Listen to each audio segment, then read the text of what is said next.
Racist manager tears black chef's recipe, then realizes he's the new owner. The sound of tearing paper cut through the kitchen like a knife. Marcus Johnson stood frozen, his grandmother's handwritten gumbo recipe, the cornerstone of his culinary career, now in two jagged pieces on the pristine floor of Bellamy's, one of Charleston's most celebrated restaurants. "We don't serve that kind of food here," Alina Whitfield said, her voice sharp as she straightened her blazer, the restaurant manager's pin glinting under the kitchen lights. "This is a fine dining establishment with a 60-year reputation, not some soul food joint." The other kitchen staff averted their eyes, the silence deafening as Marcus bent down to collect the torn pieces of yellowed paper, his hands trembling with a mixture of rage and heartbreak. What Alina didn't know, what none of them knew yet, was that the papers in Marcus's hands weren't just a family recipe. They were now the legal property of Bellamy's new owner. Marcus slowly rose to his full height, towering over Alina. His eyes, usually warm and expressive, had hardened into something unreadable as he carefully folded the torn recipe and placed it in his breast pocket. "Ms. Whitfield," he said, his voice controlled despite the storm brewing inside him, "I think we need to have a meeting, in your office, right now." 3 weeks earlier, Marcus Johnson had stood outside Bellamy's, staring up at the elegant facade with its distinctive blue awnings and gold lettering. At 43, he had spent the last 20 years climbing the culinary ladder in kitchens across the country, from humble beginnings in his grandmother's kitchen in New Orleans to executive chef positions in Chicago, Miami, and New York. But nothing had prepared him for this moment returning to Charleston to claim what was rightfully his, though no one inside those walls knew it yet. "You sure about this, son?" The voice belonged to William Johnson, Marcus's father, standing beside him on the sidewalk. At 72, William still carried himself with the dignity and strength that had sustained him through decades of working in kitchens where he was never allowed to advance beyond sous chef, despite his extraordinary talent. "I'm sure, Pop," Marcus replied, straightening his tie. "Grandma Rose deserves this. You deserve this." William nodded, emotion flashing across his weathered face. "Your grandmother would be proud." "Just remember what she always said, revenge makes a bitter sauce," Marcus finished with a smile. "I know, this isn't about revenge, it's about restoration." The Johnson family history with Bellamy's stretched back to 1962, when Rose Johnson had worked as a cook in the restaurant's kitchen. Her recipes, particularly her seafood gumbo, had helped put Bellamy's on the culinary map, though she was never credited. Instead, former owner James Bellamy had claimed her creations as family recipes passed down through generations of Bellamy's. When Rose attempted to open her own restaurant using her recipes, Bellamy sued her for theft of intellectual property. The lawsuit bankrupted her fledgling business before it could even open. Now, 6 decades later, her grandson was about to walk through those doors not as a customer, not even as the celebrated chef he had become, but as something much more significant. The world of fine dining was about to be turned upside down, and it would start right here in Charleston. Marcus had chosen an unusual approach. Rather than announcing his ownership immediately, he had applied for a position as a line cook, using his middle name, Alexander, and omitting his impressive resume. He wanted to experience Bellamy's from the ground up, to understand its operations, its people, and its problems before he revealed himself. His father thought he was crazy, but Marcus had always believed that true understanding came from immersion, not observation. The maitre d' directed Marcus to the kitchen entrance in the back alley, where a harried young woman with a clipboard was interviewing potential kitchen staff. "Alexander Johnson," she called, not looking up from her paperwork. "That's me," Marcus replied, extending his hand. She glanced up briefly, giving him a cursory once-over before returning to her clipboard. "Experience, 15 years in various kitchens," he said, deliberately vague. "References, all on my application," she sighed, clearly bored with the process. "Look, we need dishwashers and prep cooks. Chef Daniels runs a tight ship, and Ms. Whitfield, our manager, doesn't tolerate any drama. You start at minimum wage plus tips, 6-day weeks, double shifts during festival season. Still interested?" Marcus nodded, suppressing a smile. "Very. Fine. Training starts tomorrow, 5 a.m. "Don't be late." She handed him a packet of forms. "Fill these out and bring them with you. Next." As Marcus turned to leave, he caught sight of a framed photograph on the wall by the kitchen entrance. It showed James Bellamy, the founder, standing proudly in the kitchen circa 1965. And there, partly visible in the background, was his grandmother Rose, her face serious as she stirred a large pot. The sight of her made his heart contract. She had never received the recognition she deserved in life. But that was about to change. The next morning, Marcus arrived at 4:30 a.m., half an hour before his scheduled training. The delivery trucks were just pulling up, and he watched as sleepy-eyed staff began unloading boxes of produce, seafood, and other supplies. A slender man in his 60s supervised the deliveries, checking each item against an inventory list. "You must be the new guy," the man said, noticing Marcus. "I'm Harold. Been working here since '79. "Alexander," Marcus replied, shaking Harold's hand. "Nice to meet you." Harold's grip was firm, his hands calloused from decades of kitchen work. "You're early, good sign. Come on, I'll show you around before the Dragon Lady arrives." Dragon Lady?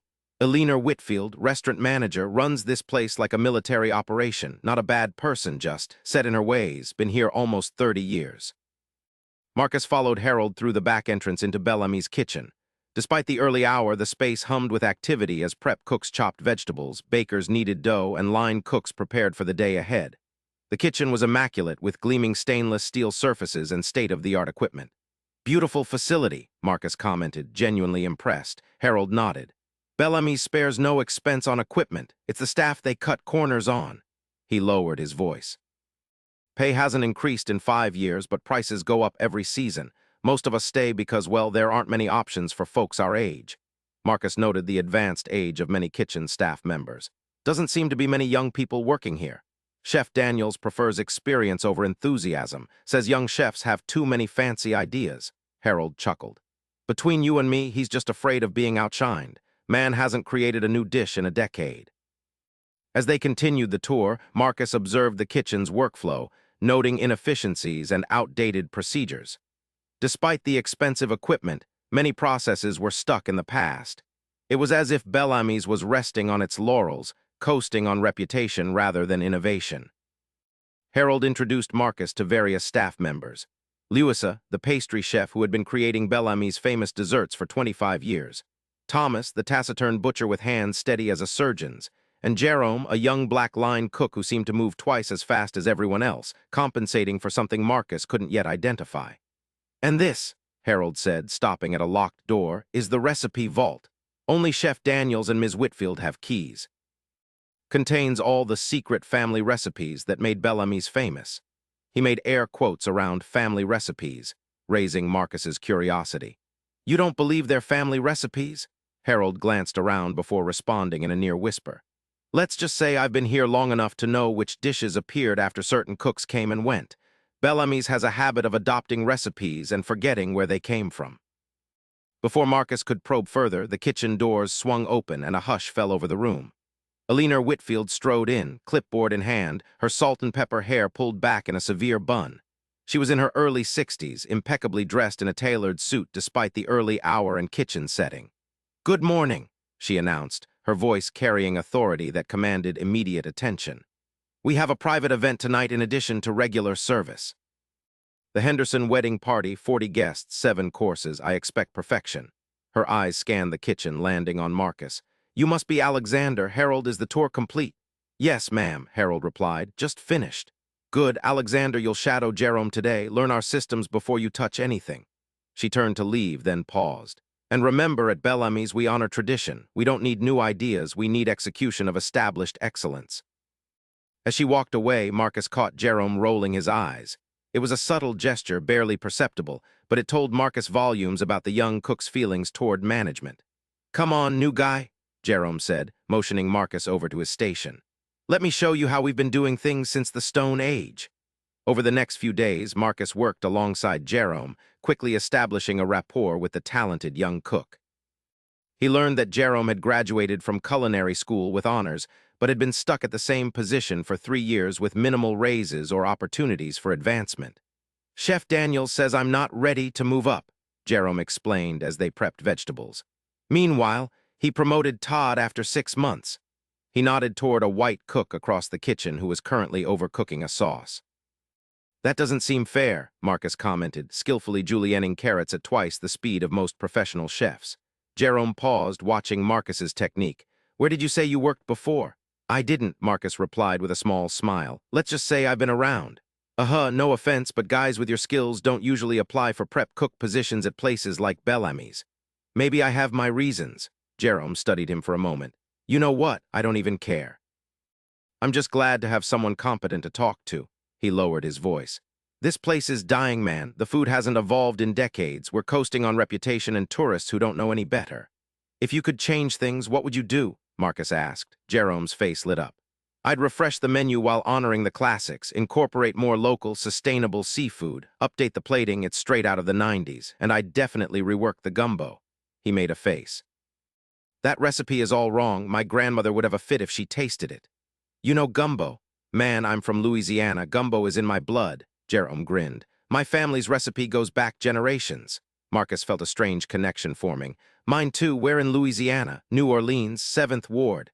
No kidding, my grandmother Rose lived on Podger Street. Jerome's eyes widened. Get out, my great-aunt lived there too. Small world. Before they could continue this revelatory conversation, Chef Daniels appeared at their station. In his late 50s, with a protruding belly and perpetually ruddy face, he carried himself with the inflated importance of a man who believed his own press. Johnson, he barked at Marcus. Eleanor wants to see you in her office. Now. Marcus exchanged a puzzled look with Jerome before wiping his hands and following Chef Daniels. As they walked, the chef spoke without turning around. Been hearing some things about you, Johnson. Seems you've got skills you didn't mention in your interview. I believe in letting my work speak for itself, Chef, Daniels grunted. Just remember who runs this kitchen. We don't need hotshots thinking they can change things. They arrived at Eleanor's office, a small room adjacent to the dining area with a window overlooking the kitchen. Chef Daniels knocked once before opening the door. Eleanor sat behind a desk covered with meticulous stacks of papers. She gestured for Marcus to sit. Thank you, Richard, that will be all. Chef Daniels hesitated, clearly wanting to stay, but Eleanor's pointed look sent him reluctantly back to the kitchen. Mr. Johnson, Eleanor began once they were alone, your references checked out, but they seem incomplete. For someone with your apparent skill level, your work history is surprisingly sparse. Marcus maintained a neutral expression. I've worked in many establishments, Ms. Whitfield. Not all of them provided formal references. She studied him with sharp eyes. The thing is, Alexander, if that is indeed your name, you handle a knife like someone who spent considerably more time in kitchens than your application suggests. Care to explain? Marcus had anticipated this conversation, though not quite so soon. He decided to offer a partial truth. I started cooking very young. My grandmother was an exceptional chef. She taught me everything I know. And where did this exceptional grandmother of yours work?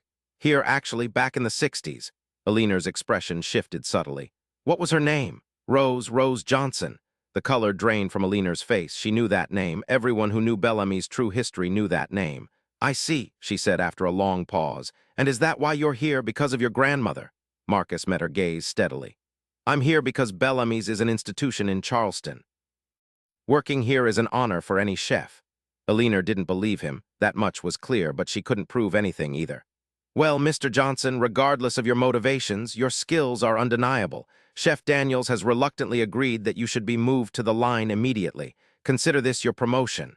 Thank you, Marcus replied, hiding his surprise. This wasn't part of his plan. He'd expected to spend weeks in the trenches before moving up, but it would accelerate his understanding of Bellamy's operations. Don't thank me yet, Eleanor said with a thin smile. The line is where careers are made or broken at Bellamy's. I'll be watching you closely. As Marcus returned to the kitchen, Jerome caught his eye with a questioning look. Marcus gave him a thumbs up, and Jerome's face broke into a genuine smile, the first Marcus had seen from him. Line cook. Jerome asked when Marcus returned to their station. Apparently. Damn, took me a year to get there. There was no resentment in Jerome's voice, only a kind of amazed respect. They must really be desperate. Or I'm just that good, Marcus joked, bumping Jerome's shoulder with his own. Jerome laughed. Maybe both. He hesitated before adding, just watch yourself. This place has a way of chewing people up, especially if you're... He stopped himself. Especially if you're what? Jerome looked around to ensure no one was listening. Let's just say certain people have to work twice as hard to get half as far at Bellamy's. Always been that way. Marcus nodded, understanding perfectly what Jerome wasn't saying.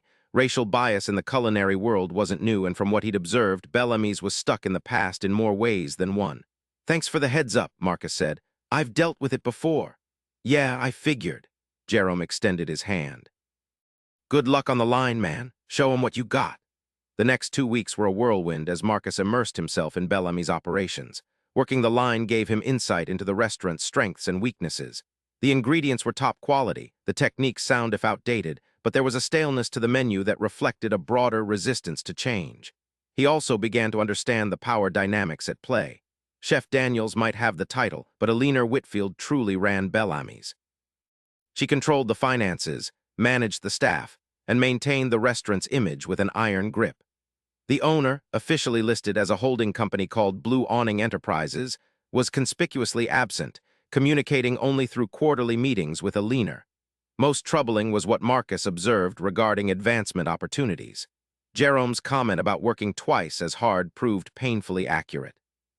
While several talented Black and Latino cooks worked in the kitchen, none held positions of significant authority. Those roles were reserved for white staff members, some of whom, like Todd, were manifestly less qualified. Yet despite these problems, Marcus found himself developing an unexpected fondness for Bellamy's and its people. Harold's encyclopedic knowledge of Charleston's culinary history, Lewis's quiet dedication to perfection in her pastries, and especially Jerome's innovative ideas shared in hushed tones after hours. These represented the heart and soul of the restaurant, if only someone would recognize their value.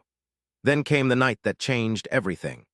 It was a Tuesday evening, typically slower than weekends, but still bustling with tourists and locals alike. Marcus had just finished a perfect service on the fish station when Chef Daniels approached him. "Johnson, Alina wants to see you again." His tone suggested trouble. In her office, Alina wasn't alone. An elderly man sat across from her desk, his back to the door. When he turned at Marcus's entrance, Marcus felt a jolt of recognition. Charles Whitfield, Alina's father, and the former executive chef who had worked alongside James Bellamy himself. "This is him," Alina said to her father. "Alexander Johnson." Charles Whitfield studied Marcus with rheumy eyes that had lost none of their sharpness. "Johnson," he repeated. "Any relation to Rose Johnson?" Though tempted to deny it, Marcus saw little point in continuing the charade. "Yes, sir, she was my grandmother." Charles nodded slowly as if confirming a suspicion. "I thought as much. You have her hands. I worked with Rose for 15 years. "I know," Marcus replied. "She mentioned you." "Did she now?" Charles leaned forward. "And what did Rose have to say about old Charlie Whitfield?" "She said you were a decent man working in an indecent system, that you knew right from wrong but didn't always have the courage to choose right." Alina made a sound of protest, but Charles held up a hand to silence her. "Rose always did speak her mind. That's what got her in trouble with James." "No," Marcus corrected him gently. "What got her in trouble was James stealing her recipes and then suing her when she tried to use them herself." The room fell silent. Alina's face had turned to stone, but Charles looked troubled, even guilty. "Why are you here, Mr. Johnson?" Alina finally asked. "Is this some kind of revenge plot?" Marcus considered his answer carefully. "I came to understand Bellamy's, Ms. Whitfield, to see what my grandmother helped build and what it's become, and now I have." "And?" Charles prompted when Marcus didn't continue. "And I think she'd be disappointed, not in the food, though that could use updating, but in what this place represents.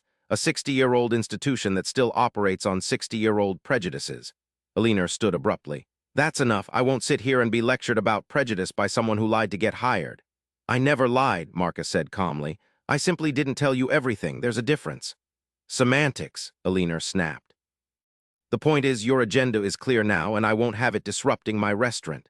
"Your restaurant?" Marcus raised an eyebrow. "I thought Bellamy's was owned by Blue Awning Enterprises." A flicker of uncertainty crossed Alina's face. "As the general manager, I speak for the owners." "In that case," Marcus said, reaching into his jacket, "I should introduce myself properly." He pulled out a business card and placed it on Alina's desk.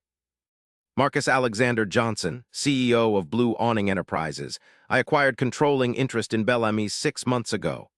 The shock on Alina's face would have been comical under different circumstances. She snatched up the card, examining it as if it might be counterfeit. "This is impossible. The owners would have informed me. I instructed our lawyers to maintain confidentiality during the transition," Marcus explained. "I wanted to experience Bellamy's as an employee first, to understand its culture from the inside." Charles Whitfield let out a sound that might have been a laugh. "Well, I'll be damned. Rose's grandson owns Bellamy's." He shook his head in wonderment. "The world does turn." Alina wasn't amused. "If this is true, and I'll need verification, what exactly do you intend to do with Bellamy's? Turn it into some kind of soul food restaurant? Destroy 60 years of tradition out of spite?" Marcus met her hostility with composure.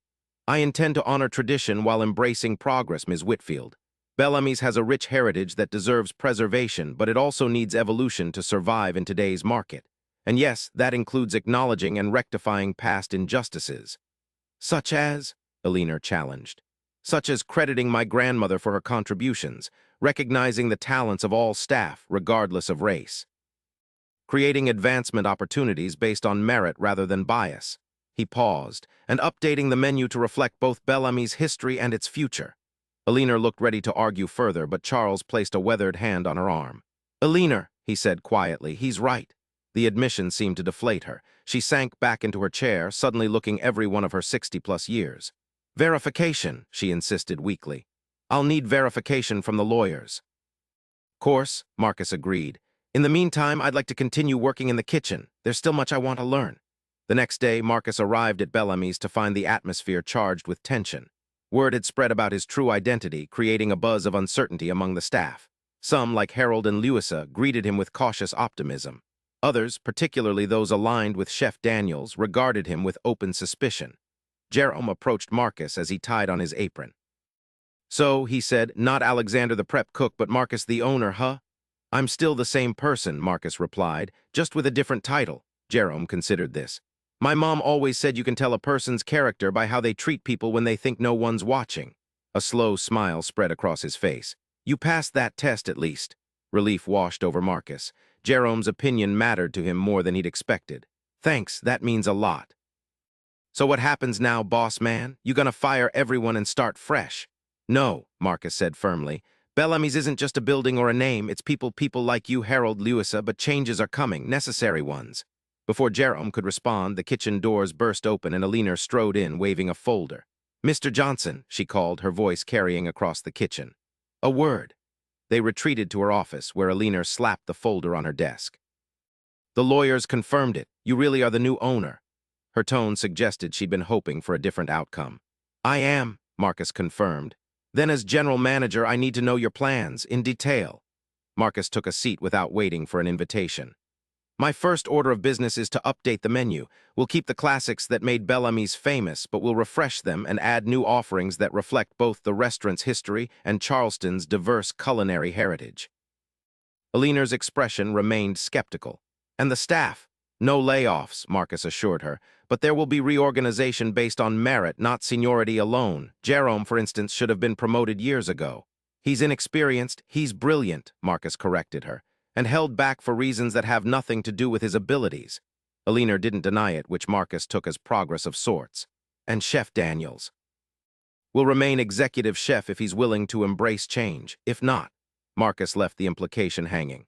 And me? Alina asked, her voice uncharacteristically small. I suppose you'll want your own manager. Marcus studied her for a long moment. Despite their differences, he recognized Alina's dedication to Bellamy's. Actually, I'd like you to stay on. Your experience is valuable, Ms. Whitfield, but the culture must change. Bellamy's can honor its past without being trapped by it. Surprise flickered across Alina's face. You'd keep me on after everything. After everything, Marcus confirmed. You know this restaurant better than anyone, but going forward we operate as partners, not adversaries. Can you accept that? Alina didn't answer immediately. She turned to gaze out her office window at the kitchen, watching the staff in their familiar routines. 60 years, she murmured. My entire adult life has been dedicated to this place, my father before me. The Bellamy name has been everything. The name stays, Marcus assured her, but names are just symbols. It's what they represent that matters. Alina turned back to him. Your grandmother's recipes, they're part of your plan, I assume? They are, beginning with her seafood gumbo, the original version. A faint smile touched Alina's lips. Charles always said Rose's gumbo was the best he'd ever tasted, said James was a fool to change it. This admission surprised Marcus. Yet Bellamy's has served the modified version for decades. Alina shrugged. James was stubborn, wouldn't admit when someone else had a better idea, especially, she trailed off. Especially a black woman in the 1960s, Marcus finished for her. Alina nodded, having the grace to look uncomfortable. Times were different then. They were, Marcus agreed, and now they're different again. He stood, extending his hand across the desk. So, Ms. Whitfield, partners. Alina hesitated only briefly before standing and accepting his handshake. Partners, Mr. Johnson, God help us both. The following week was transformative for Bellamy's. Marcus officially introduced himself to the staff as the new owner and outlined his vision for the restaurant's future. The reactions were mixed. excitement from those who had long desired change, apprehension from those comfortable with the status quo. Chef Daniels, predictably, resisted. "You're destroying Bellamy's legacy," he argued during a tense meeting in the dining room after hours. "I'm honoring its true legacy," Marcus countered, "including the contributions of those who were erased from its history." In the end, Daniels chose to resign rather than adapt. Marcus wasn't surprised, nor particularly disappointed. It created an opening for someone with fresh ideas and a collaborative spirit. That someone, it turned out, was already in their kitchen. "Jerome," Marcus said, finding the young chef experimenting with a sauce after hours, "how would you feel about stepping up to executive chef?" Jerome nearly dropped his spoon. "Are you serious? I'm only 29. I've never even been a sous chef." "Age is just a number," Marcus replied. "Talent and vision matter more. You have both in abundance." "But Elena agrees," Marcus added, which was mostly true. She had agreed reluctantly after considerable persuasion. "We'd work together, of course. Consider it a partnership." Jerome's expression shifted from shock to determination. "When do we start?" "Right now," Marcus said, pulling a folder from under his arm. "I want to show you something." Inside the folder was a yellowed piece of paper, carefully preserved and protected in plastic. The handwriting was faded but legible, a recipe for seafood gumbo. "Is this my grandmother's original recipe?" Marcus confirmed. "The one that helped put Bellamy's on the map in 1963, though you won't find her name in any of the press from that era." Jerome studied the recipe with reverence. "This is amazing. The technique, the balance of flavors." He looked up at Marcus. "This should be our signature dish." "That's what I was thinking, with one modification." Marcus pointed to the last line of the recipe where his grandmother had written, "A dash of love makes everything taste better." "We need to make sure everyone knows where this recipe came from. Rose Johnson deserves that much."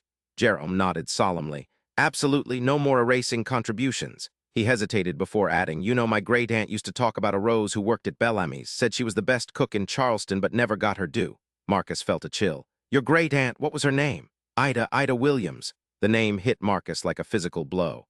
"Ida Williams was your great-aunt. She and my grandmother were best friends. They worked here together."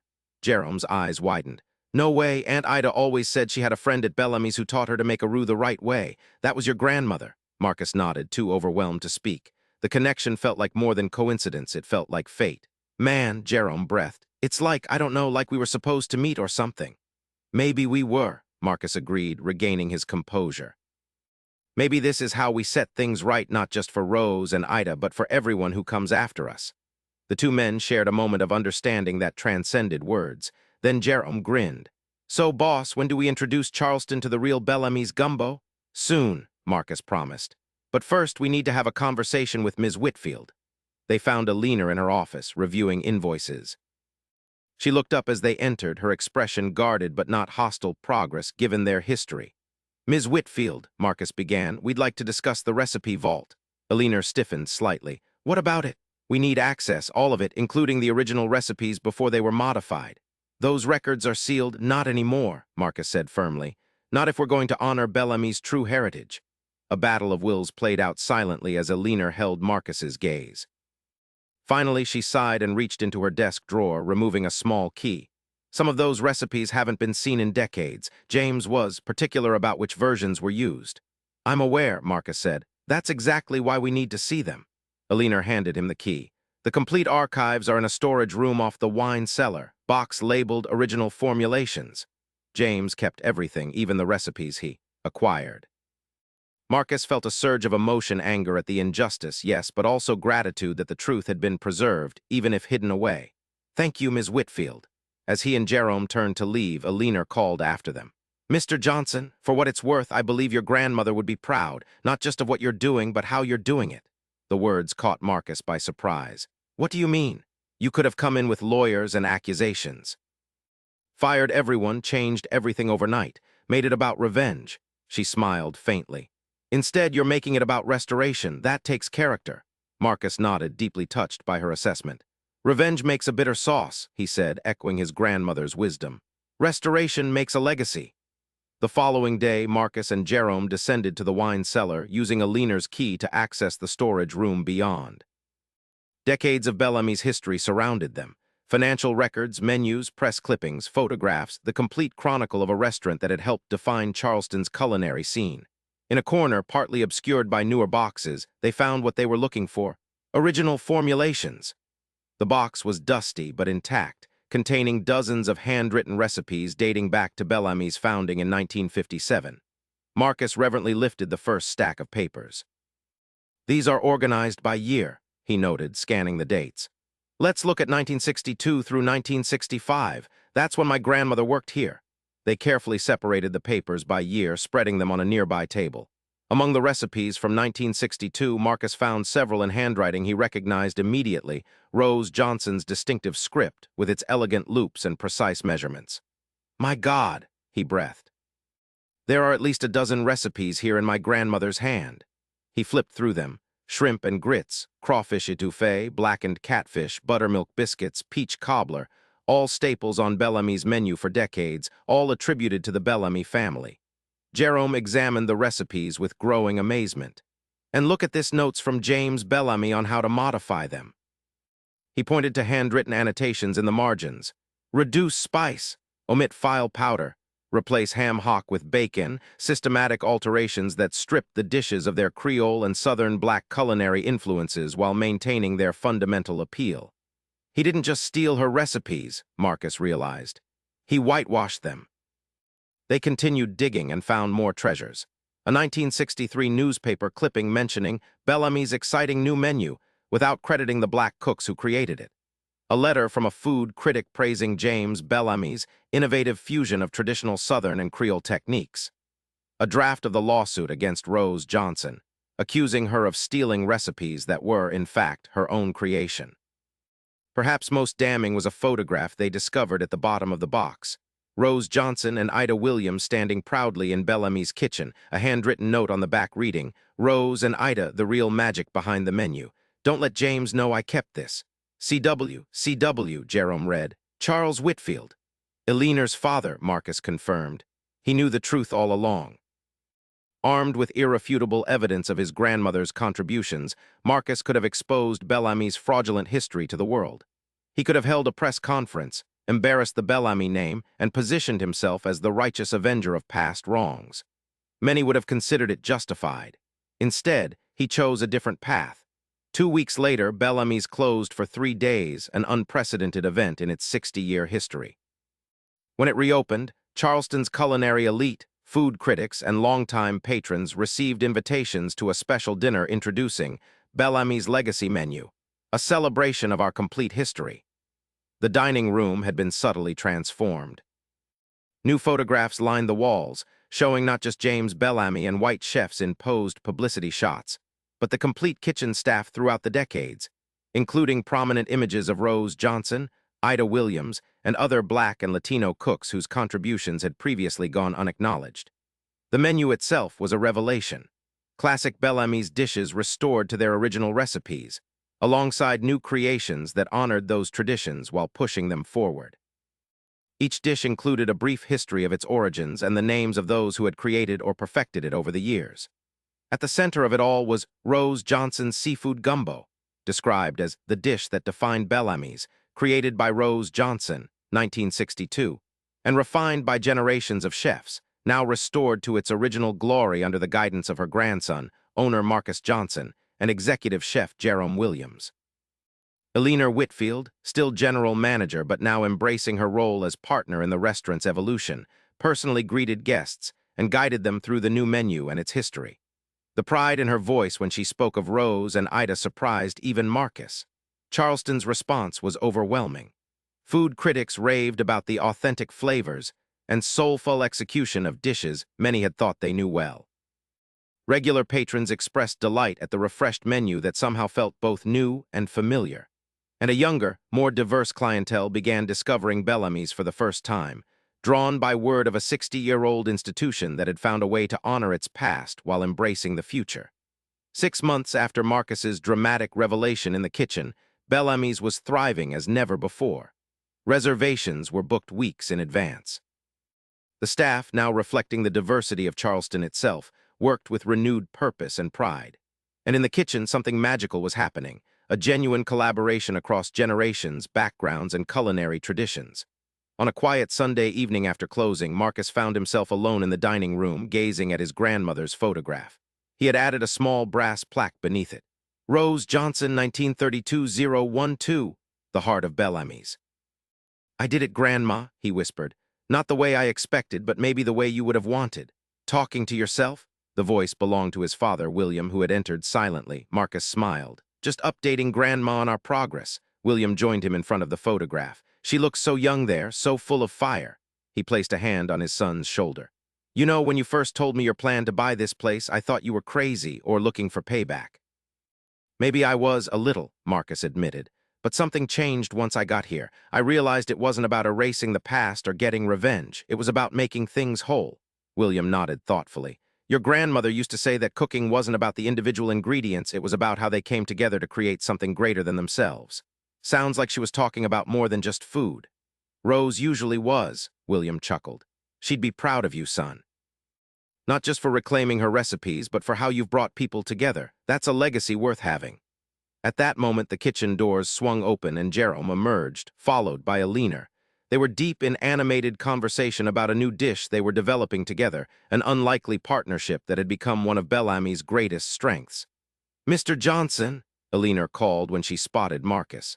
You have to try this. Jerome's taken your grandmother's biscuit recipe and added a twist that I think even she would approve of. Marcus exchanged an amused glance with his father. 6 months ago, Alina would never have suggested that anyone could improve Rose Johnson's recipes. Now she was actively collaborating on their evolution. Coming right up, Marcus replied, moving to join them. As he crossed the dining room, he felt a profound sense of rightness, as if all the pieces of a complex puzzle had finally fallen into place. Bellamy's wasn't just a restaurant anymore. It was a living testament to the power of acknowledgement, reconciliation, and shared purpose. A place where the past was honored in all its complexity, and the future was being written with every meal served. And at its heart was a torn recipe, now carefully restored and framed in the entryway. Rose Johnson's original seafood gumbo, complete with her handwritten note at the bottom. A dash of love makes everything taste better. Visitors often remarked on the unusual framing. The recipe was displayed with its tier visible, the two pieces carefully aligned but not hiding the damage that had been done. When asked about it, Marcus would simply smile and say, some breaks can't be hidden.